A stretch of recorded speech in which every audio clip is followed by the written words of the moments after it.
Hey everyone. So in this video, I'm going to quickly show you how to hide games in your game library on a PS5.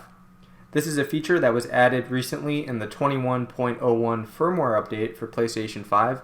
It's a pretty cool feature because it lets you sort your games a little bit more.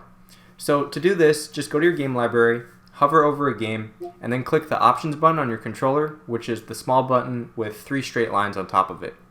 If you do that, it's going to open up this menu and you can just select hide.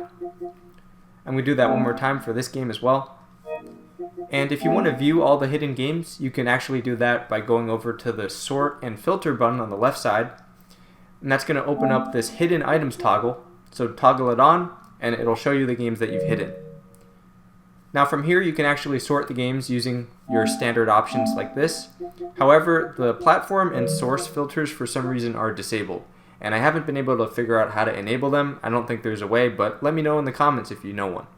Now, from here you can also unhide a game. So just select options again, click on unhide, and that's going to bring it back to your main collection, as you can see here.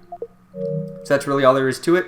I hope this helped you out. And again, this is a cool feature because it lets you sort your games. We'll see if they add something like folders in the future, but for now, this is what you've got. So thanks for checking out this tutorial and supporting my channel, and I'll see you next time.